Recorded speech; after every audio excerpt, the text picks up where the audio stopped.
Hello, everyone, and welcome to this audio podcast series under the Shientist with the Shientist, and this audio podcast series is under the series the ZtormTronix case review. This is the ZtormTronix case review v.2.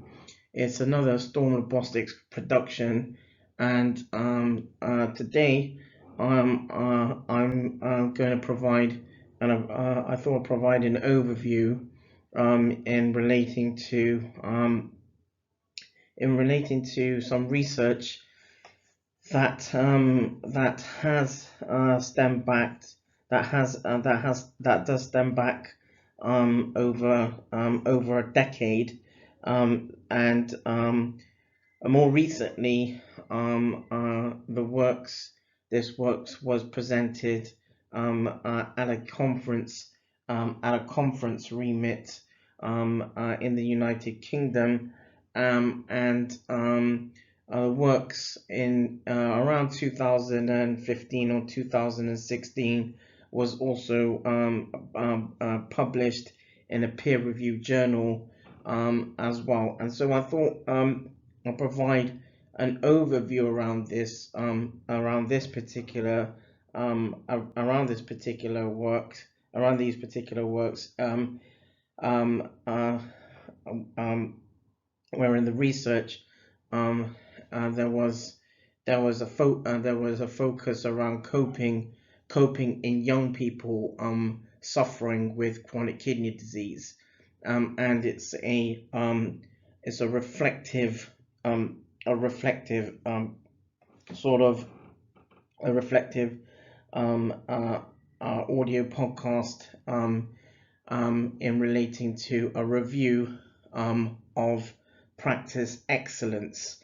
So I thought I'd provide an overview in a way of highlighting the works, the peer review works in a sort of an overview around the research that had taken place.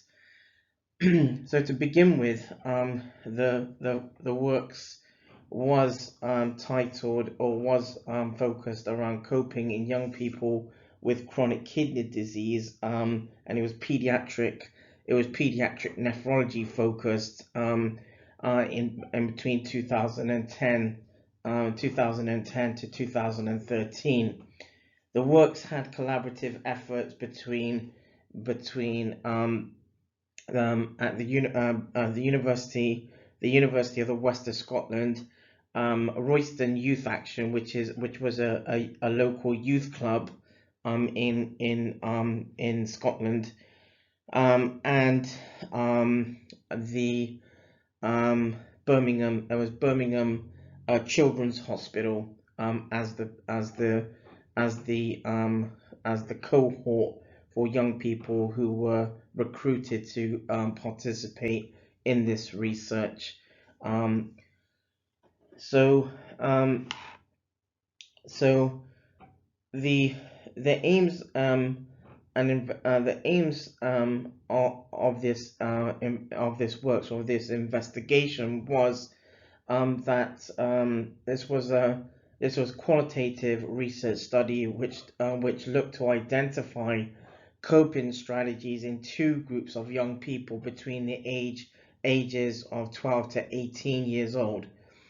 In one group, the young people had stage 4 or 5 chronic kidney disease. So the advanced stages in relating to this particular condition. And in the second group, or the second cohort, there were young people were healthy, so, or at least healthy in so much that they didn't suffer with chronic kidney disease. They may have had other the young people who were healthy may have had other have other issues or health concerns, but chronic kidney disease was not one of them. So the research question around this was pretty simple. It was to look at what coping strategies do young people adopt to enable them to cope. So in order to do this, I'm going to provide an overview in relating to introduction around the research, some aspects around the theoretical framework, the methodology, the ethics process, and approach to the analysis. Then some findings around the different themes, and then some conclusions, and then the implications for practice in relating to practice.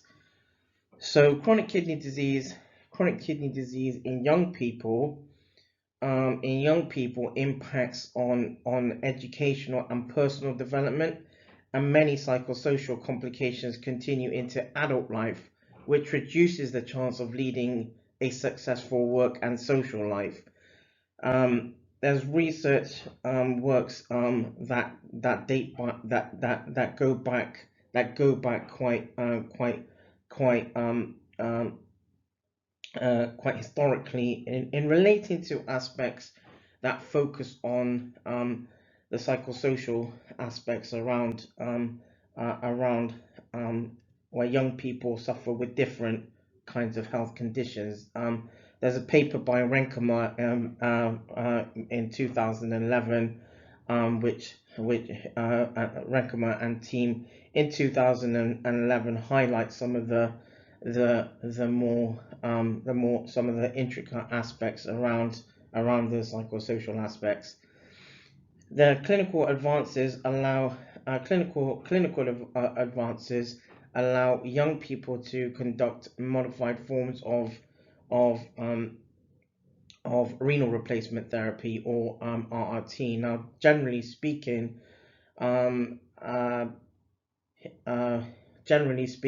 between from the early 1980s up to the new millennium, around 2000. Generally speaking, the advances around particular aspects of renal replacement therapy or kidney replacement therapies for both adults and pediatrics had advanced quite quickly in some regard. That being said, patients who are diagnosed early or as young individuals generally can have preemptive vascular complications, which actually almost precludes them sort of having the options to actually have particular forms of renal replacement therapy. Anyway, clinical advances have advanced, and so clinical advances allow the young people to conduct modified forms of renal replacement therapy in the home, and in the home as well as in center dialysis or renal replacement therapy.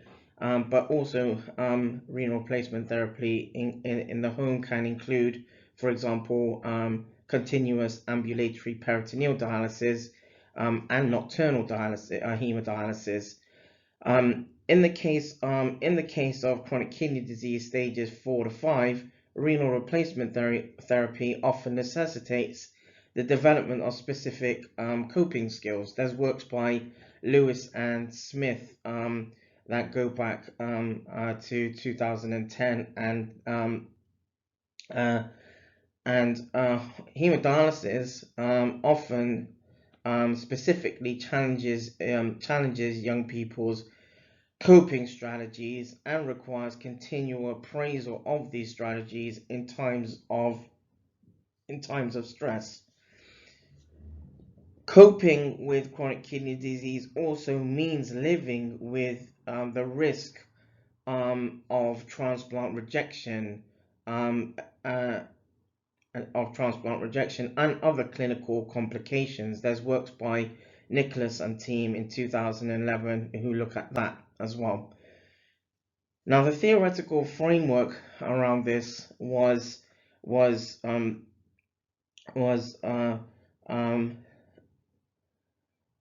the theoretical framework around this was involved. It was and there was various perspectives that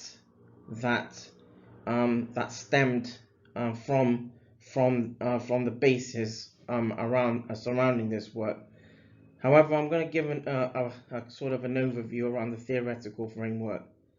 So the theoretical basis for this investigation at the time involved what's known as a phenomenological approach.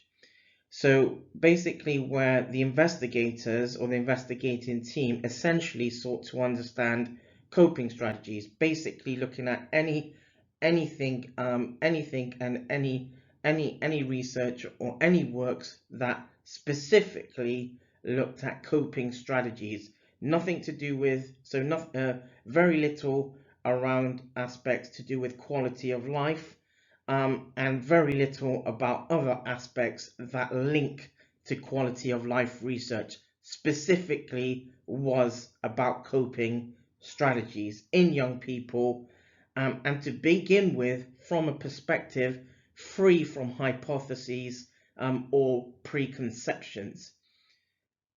And so in line with this, the phenomenological methods or methodologies are particularly effective to help bring forth the experiences and lived perspectives or real perspectives from individuals, thus challenging assumptions. Because prior to this research, we're again looking at coping, or specifically looking at coping, there had been from the 1980s and around the 1980s, and again up until the new millennium, and even past the new millennium, around 2000 and around the year 2000, there had been a substantial volume of research that specifically looked at quality of life research. So this work, what this looked to do is try to understand the basis before individuals who were suffering with issues around quality of life, what they do to cope. That was basically the pinnacle around this work. So the phenomenological methodology was particularly effective to help bring forth the experiences and lived perspectives and real perspectives from individuals, thus challenging the assumptions. And phenomenological studies and investigations relating to young people with chronic kidney disease and other conditions have been carried out. There had been research around this in some contexts. There was works by Castle and team in 2007, Cura in 2012, and there was works by Heath, who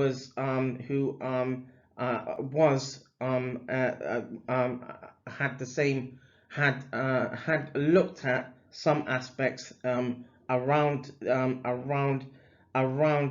some aspects linking to coping in some contexts, but generally with Heath's team in 2015, they did works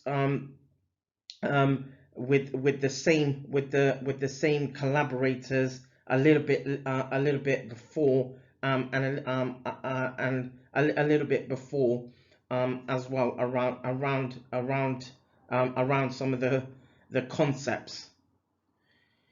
So using an interpretive dimension to phenomenological research, that allowed the investigatory team to also inform and support or challenge policy and action around this particular topic. There's works again dating back to the 1970s and mid 1980s and around the mid noughties as well, that looked at some aspects that focused on coping, albeit not as in depth as what this work looked to involve. And so the methods around this, specifically, so this study collected qualitative data from two participant groups during semi-structured interviews. So there were young people with chronic kidney disease in group one. And they were identified by a pediatric nephrology clinical nurse or specialist, who later acted as a point of contact for participants, at least in relating to those who were from the chronic kidney disease group or cohort. And then prior to participants attending their sort of routine healthcare appointments, their parents and guardians were contacted and provided with an introductory letter, information sheet, and consent form asking permission for their dependents to participate. So, for example, if for example there was a young person who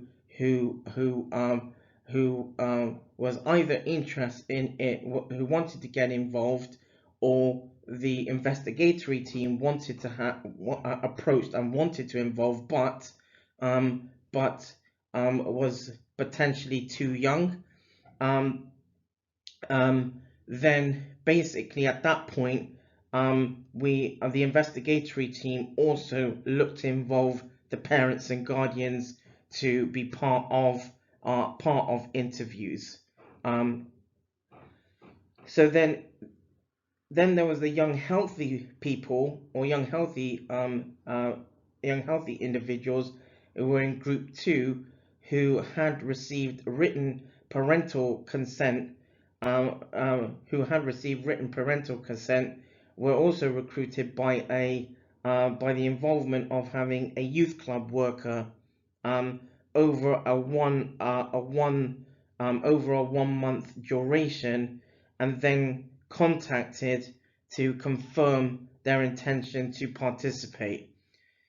So all participants between the two cohorts were informed of the purpose of the investigation, and that their interview data would be anonymized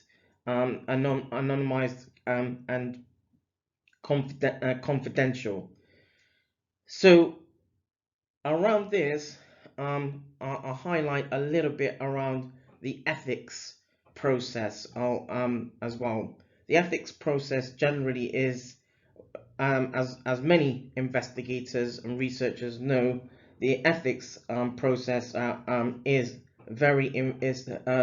apart from it being involved, it is arduous, and it's long-winded. It's even more challenging in pediatrics and young people research versus adult research.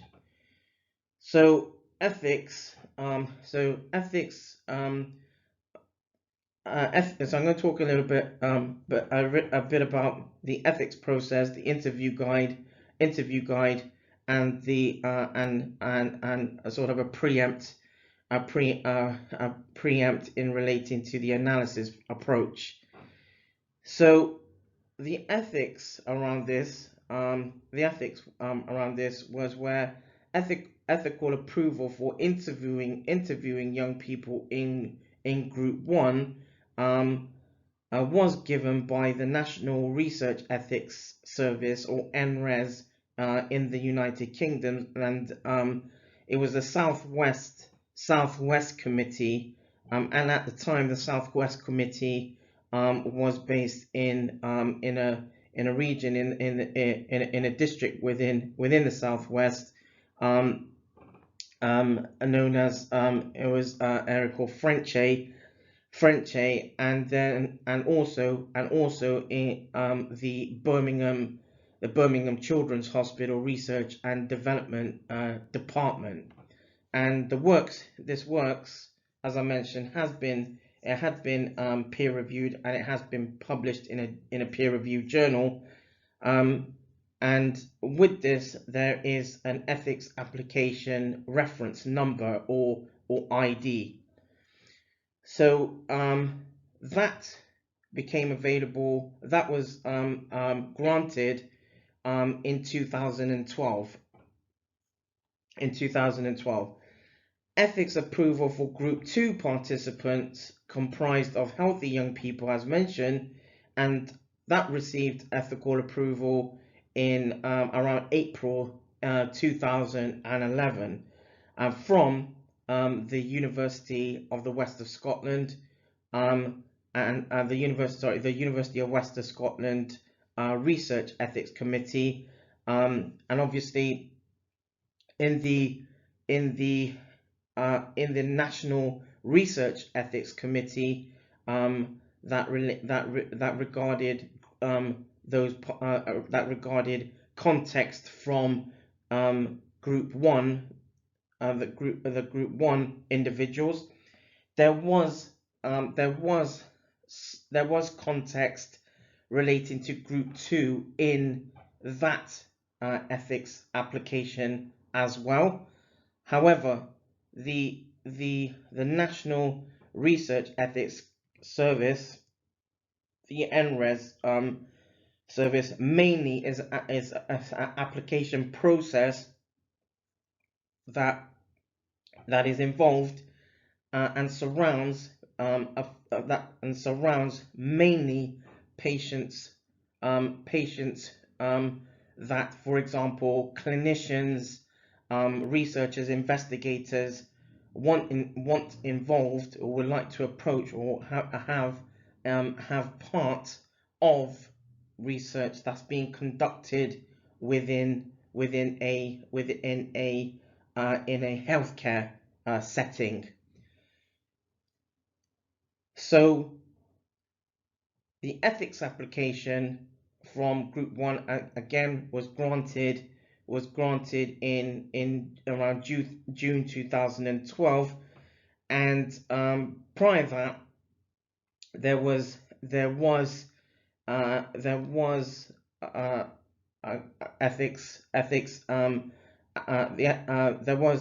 ethics granted from the academic institution, the University of West of Scotland, from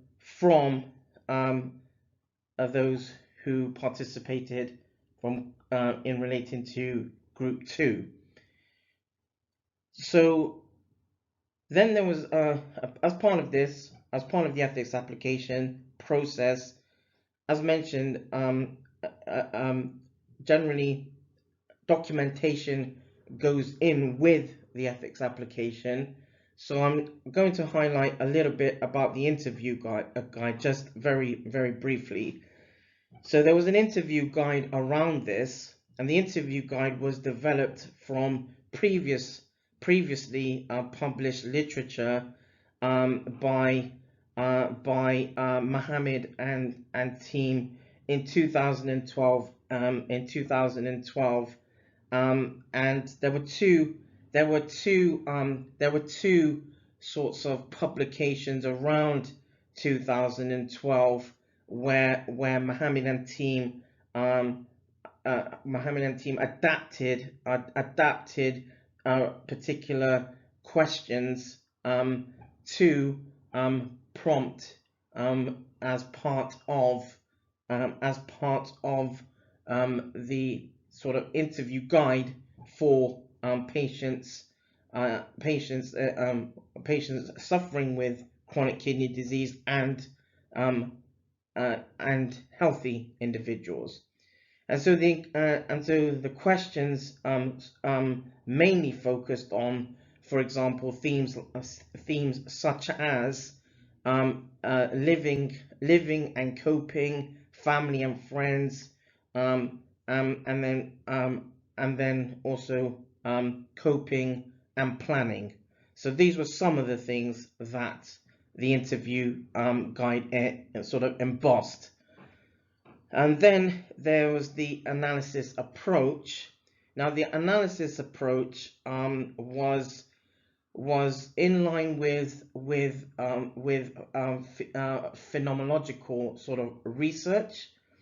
Generally, the analysis approach with research that relates to phenomenology.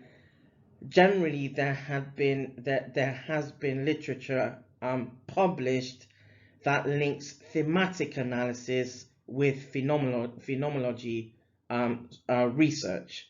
So going on sort of evidence and evidenced works around different areas of healthcare practice.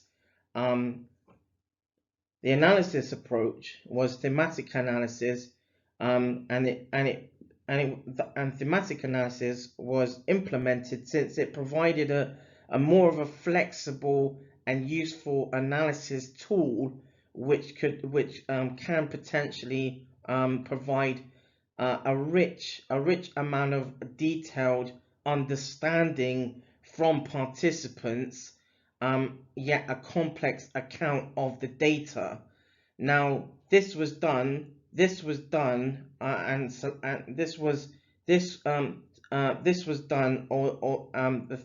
because the thematic analysis approach was done, or this thematic analysis approach was appropriate because, generally speaking, the works around coping specifically was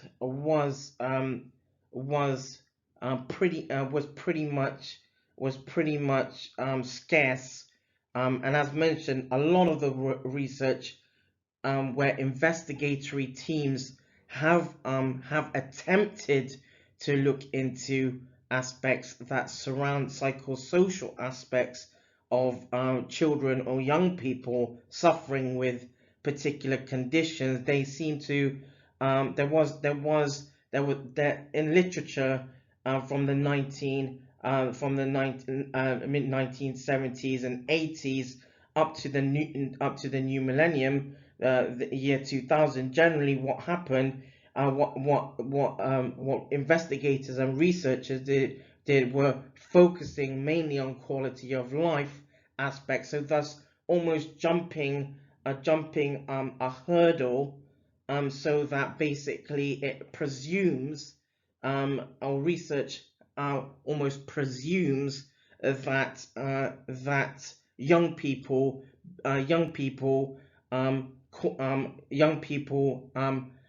generally because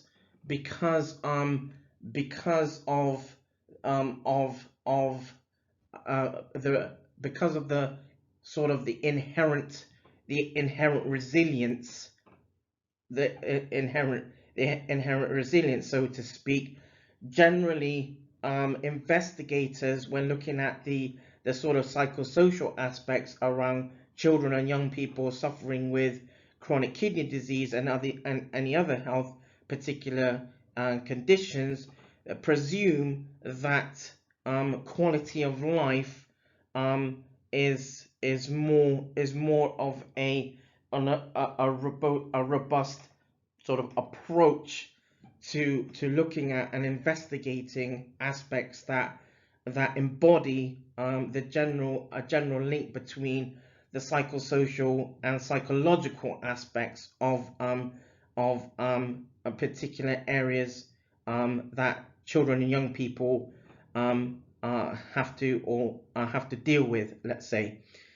So there was literature that kind of presumed quality of life, and so generally thematic analysis, as an analytical approach, was actually appropriate, because again the thematic analysis has there's flexibility around that, and also researchers whether a researcher or investigator asks questions themselves or has someone else involved to ask questions.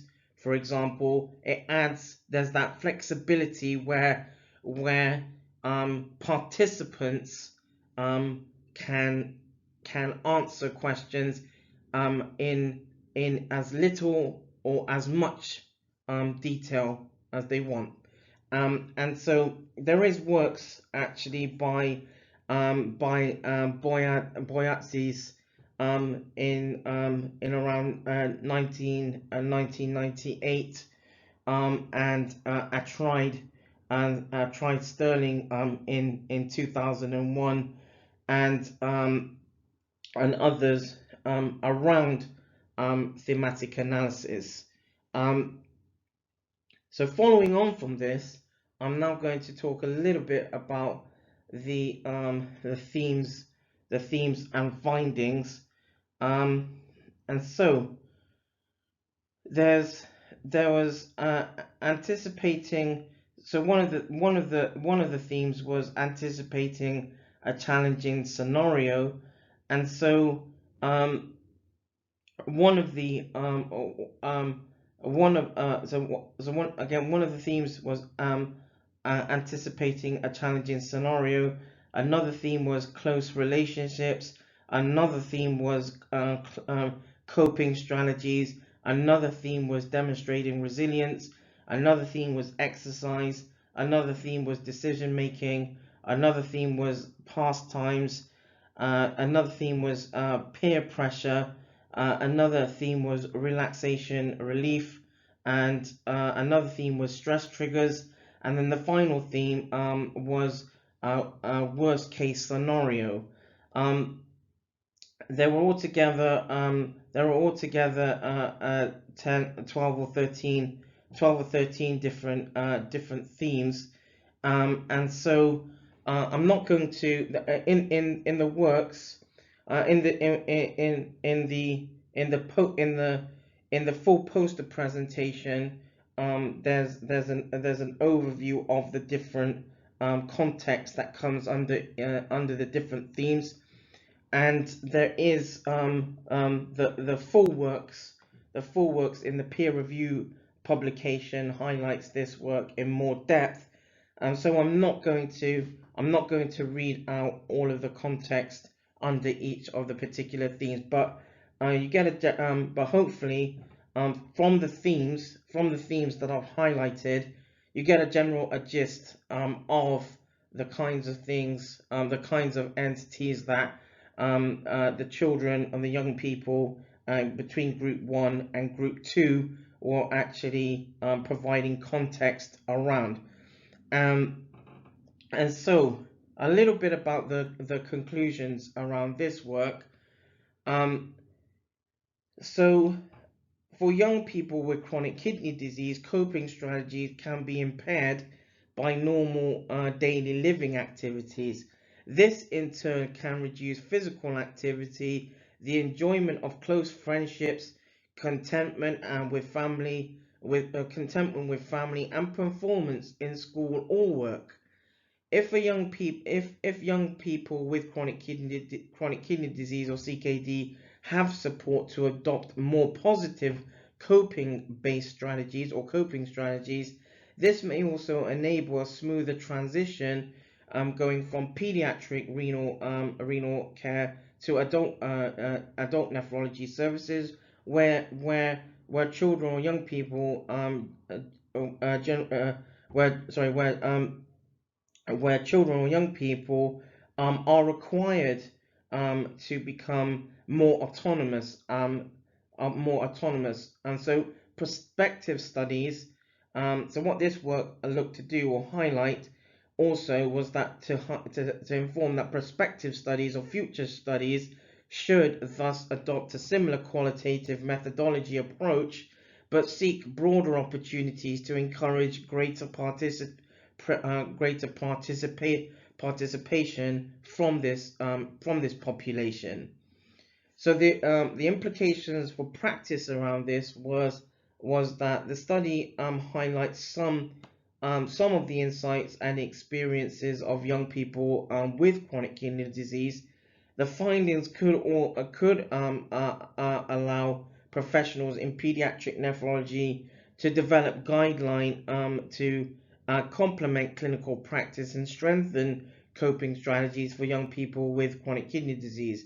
However, further studies surrounding coping should focus on the perceptions of coping from parents, and just to also add, from parents and siblings as well. So this work, as I'm reading this from works that was published but also in a conference remit, was presented in July. In July this year in 2022, and as I reflected upon the works, generally between the time that this research took place back in between 2010 and 13 and 2022, in that time, what also happened was colleagues and myself, in part, developed or co-developed the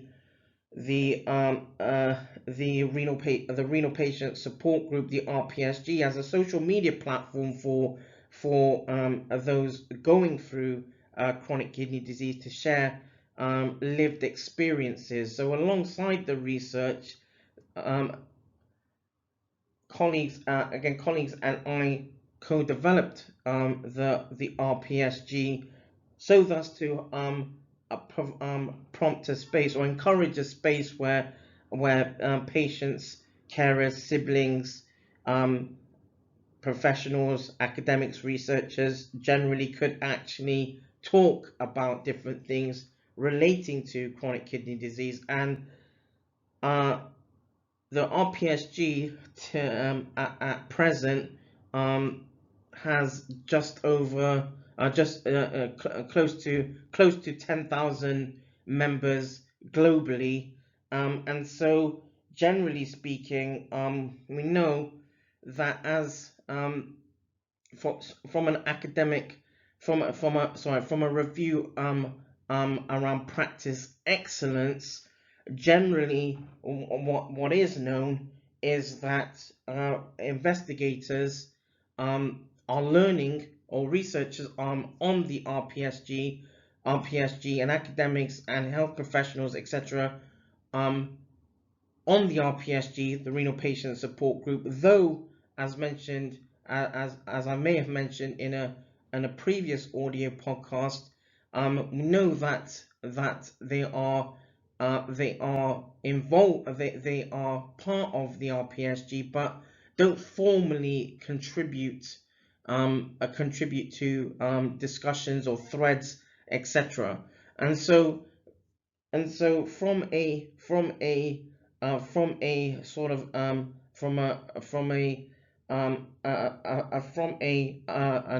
another sort of a review another review perspective, is where generally the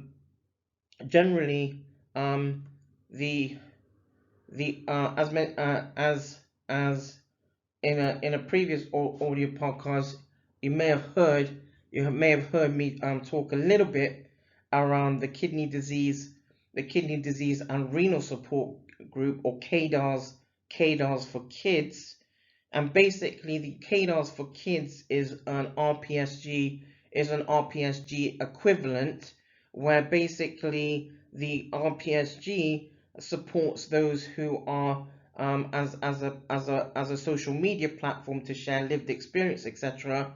From those who are from ages 18 years upwards, 18 plus, and the KDARS organization, who again are an equivalent of the RPSG. They support young people, pediatrics, and even neonates, from age zero up to 18, plus parents and guardians and siblings, etc. So from a review practice, and in line with aspects of this work that had been peer reviewed and published in 2000, around 2015 and 16, at least from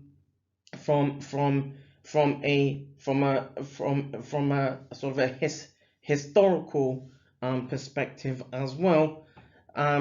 Between 2013 up to now in 2022, and before 2013, from 2008 to 2013, or generally from a sort of a sort of a robust point of view. Generally,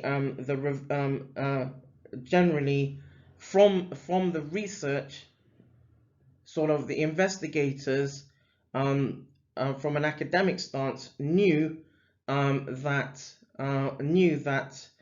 generally, because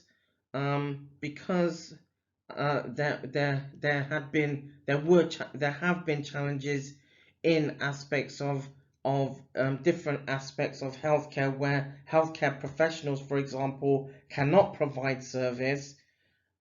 The co-founders, or the founders for the renal patient support group, the RPSG, as well as my sort of involvement to some extent from an academic perspective, knew that that sort of aspect was going to be needed.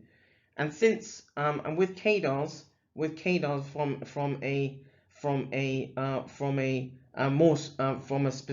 specifically from a pediatrics and young people's perspective, generally knew that the services that they were being provided, or at least the members around around KDARS, since KDARS was founded in 2014, knew that the services in healthcare had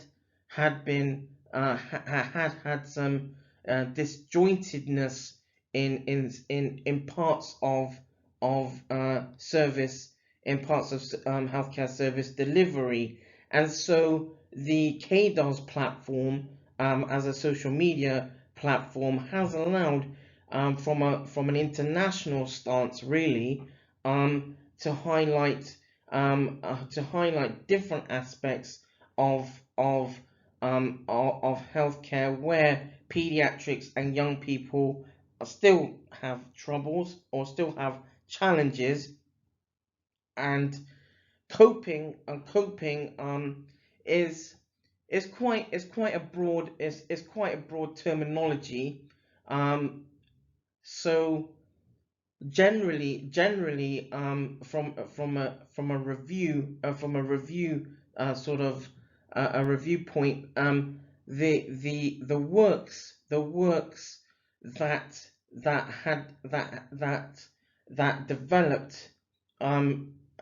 developed, between 2010 and 2013, highlighted a lot of specific aspects that pertain to young people and coping. But from that also was that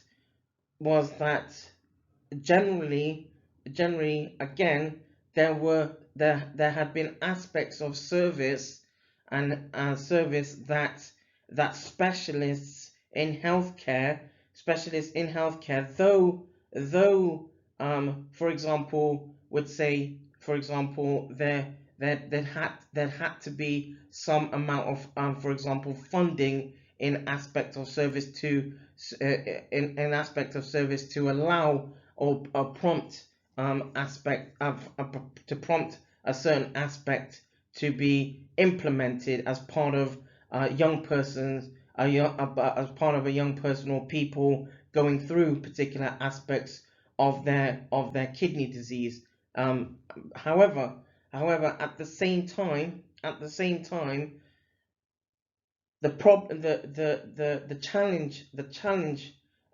challenges around this is that, for example, because in pediatrics and young people who are going through or suffering with chronic kidney disease is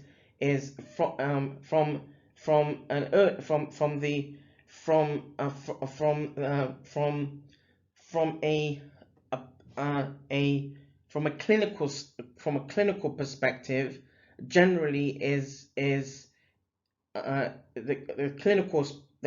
clinical perspective tends to become is generally a priority, to ensure that the patient is kept is well, and then what happens, at least that has become evident more so in more recent years, at least through KDARS, is that generally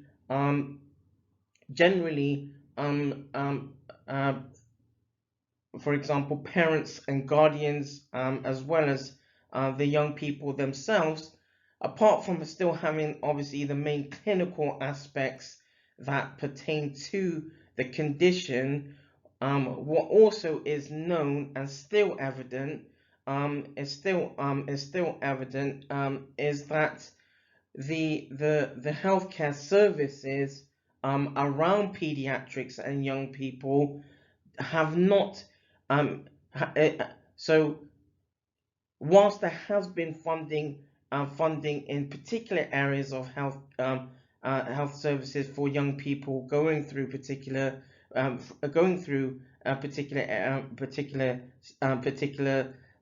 aspects that relate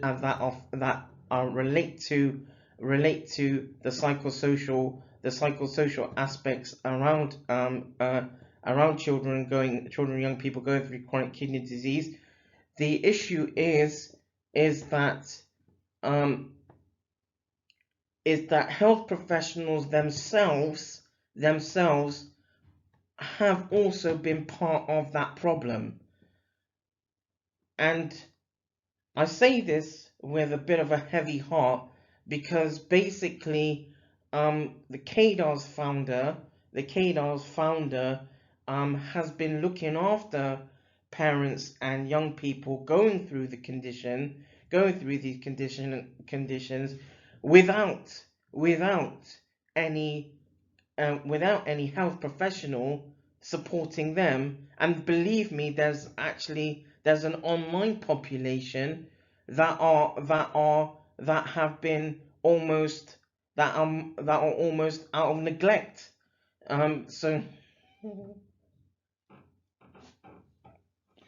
So generally,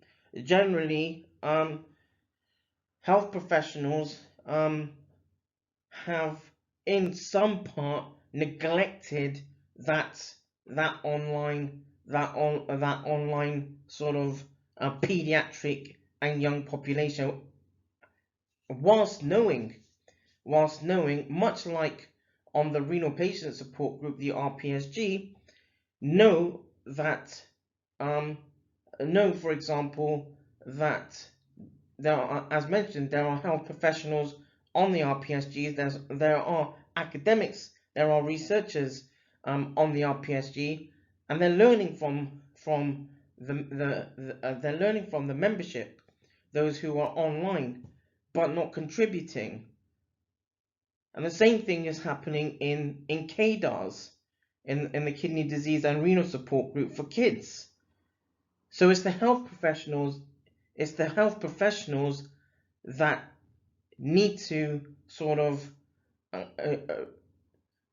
need to review aspects of not just funding based on not based just on funding particular areas of service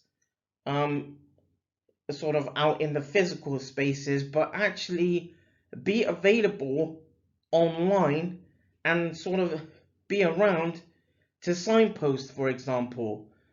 That's what pediatric nephrologists, that's what pediatricians should be doing for online groups, for online pediatrics and young people, if they're not doing that already.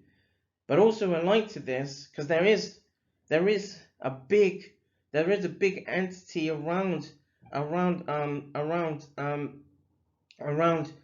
pediatrics and young people, where, for example, as part of medical practices, for example, there are aspects that relate to duty of care and safeguarding. So it's important, especially more so now than ever, to have health professionals involved, involved online through either through group consultations, multidisciplinary team meetings online, or webinars, etc. And basically, how health professionals, for example, retrospectively have been propagating involvement-based research or patient and public involvement-based research in so much to find particular answers to important patient and public involvement related research. Patients and parents and guardians, siblings, etc., also have the same thing for health professionals to be involved as well. So it's important on both sides. So this audio podcast is sort of my reflections based on works that have been developed from 2010 or shortly after, and basically having reflected and sort of reviewed aspects of practices, sort of practices over the years, we know that in certain areas of the National Health Service, there had been advantages, in for example, in some place in some National Health Services versus others, but at the same time, it's actually not an excuse, because in adult nephrology, or in adult nephrology practices, generally there are, for example, if there's pediatrics or young people who've just transitioned into adult nephrology services, for example, we know that in some National Health Services centers, they do there are young people clinics in what would in what would sort of alternatively be primarily an older population in adult nephrology. So we know that happens, and in some National Health Services in and around the United Kingdom, but actually online is still there's the is still there's still there's still issues, because health professionals um health professionals will will will get involved when aspects of funding have been ticked off, for example, or have been sourced. But when for the past decade, decade or over a decade, the online population, much like the older population, as has been highlighted in literature, there's a growing older population. Online, there's a population that there are populations of social media platforms, for example, that are continuing to expand, but no one from a health professional perspective really is getting involved in those social media platforms to sort of lead the charge in aspects of supporting people who are going through things, because and so um these are, again, these are sort of my reflections and overviews, really, around the works that had developed. Generally, one of the main things from online support group, online social media platforms who look to involve patients, and look to involve health professionals, generally uh, from at least in some part there has been research that is published and evidenced to highlight that health professionals themselves, as well as academics and researchers, are generally in some part encouraged, or being or encouraged to do things, to work to develop and work with online social media, online platforms or social media platforms and groups, etc., owing to what the pandemic had propagated. And so therefore it shouldn't be a case, for example, where health professionals go back and find that, okay, the old way of doing things worked pretty well, to the point where basically the online populations, or the online support group, the online those who are online are again are being neglected. So what should happen, or could happen, or should happen by those patient and public involvement efforts and cross collaborations, for example, is basically where researchers, academics, researchers, health professionals, patients, etc., generally should be doing things, should be doing more together, in a sense of having joined up thinking, so that people can learn from each other, where patients are learning from professionals and professionals are learning from patients, so thus to actually have those important discussions linked into or integrated into the patient's electronic patient record as well.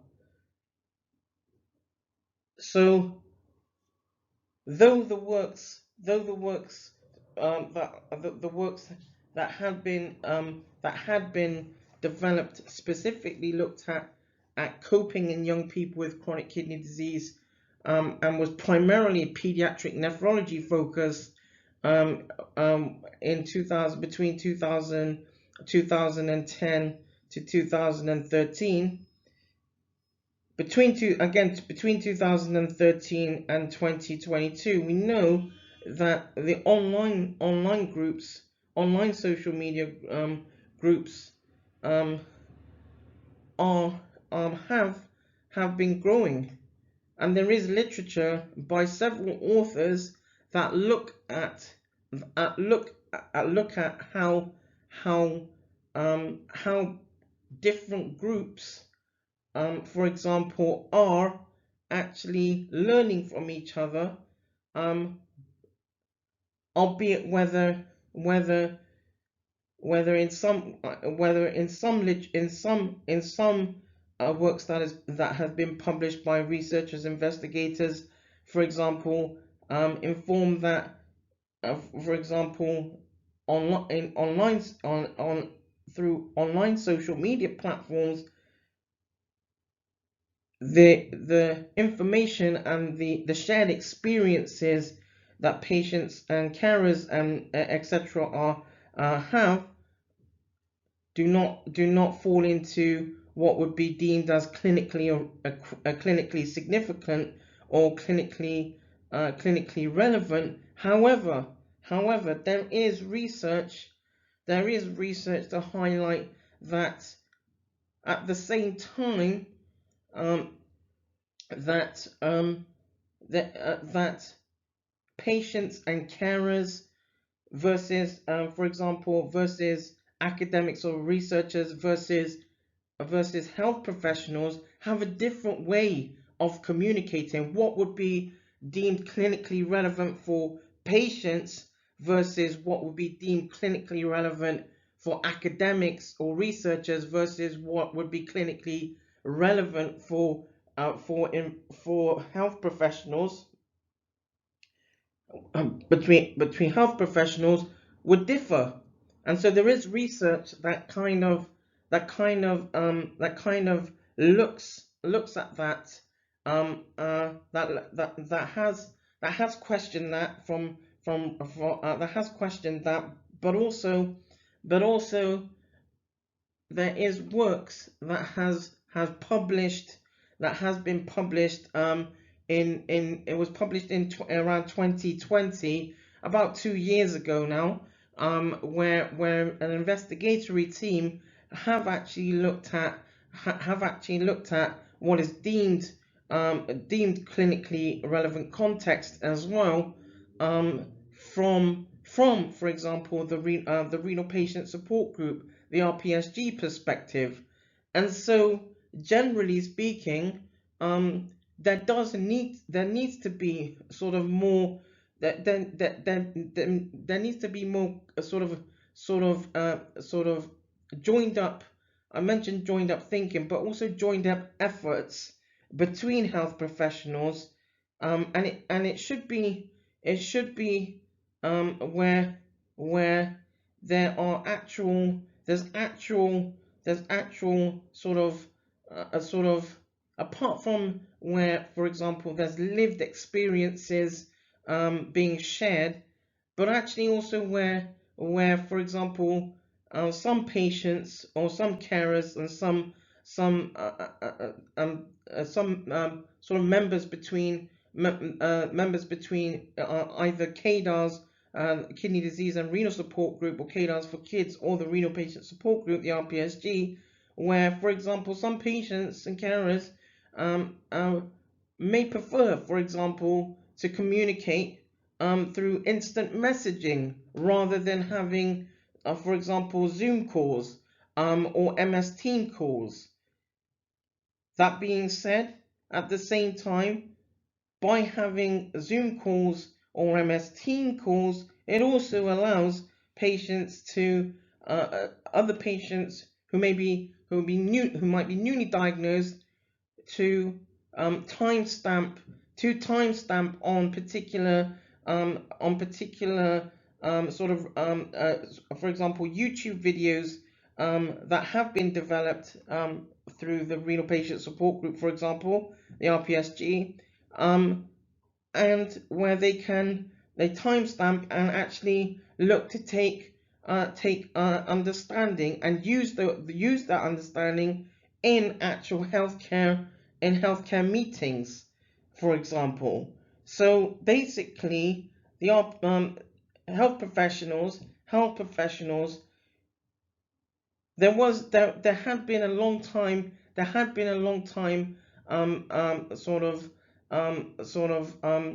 sort of view where health professionals across different disciplines of healthcare had been working in silos. And actually, now in 2022, we're still actually working in silos. It's only that it's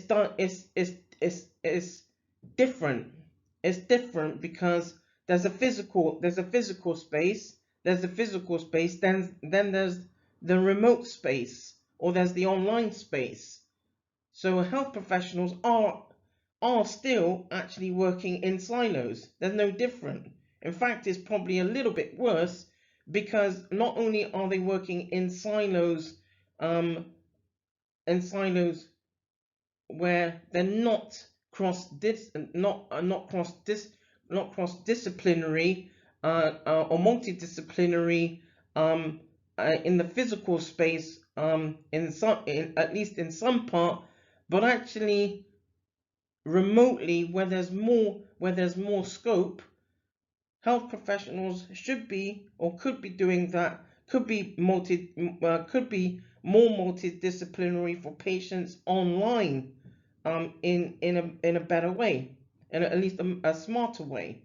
So I'm going to leave this audio podcast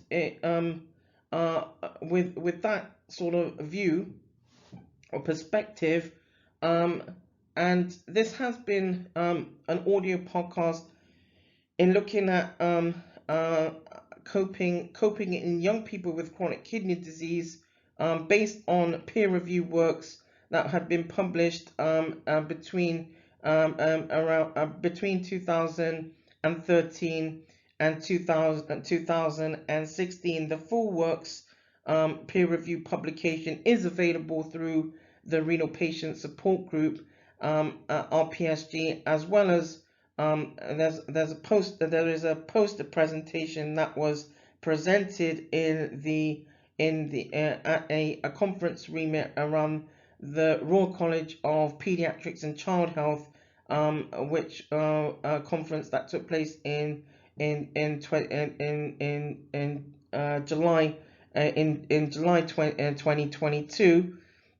So both of these works, along with all the other works, are available through the RPSG. And so generally, I thought to close on this this has been this is a sort of a review of practice excellence, and looking at specifically around sort of the pediatric side of things and the young people side of things, but albeit there are still some aspects of healthcare where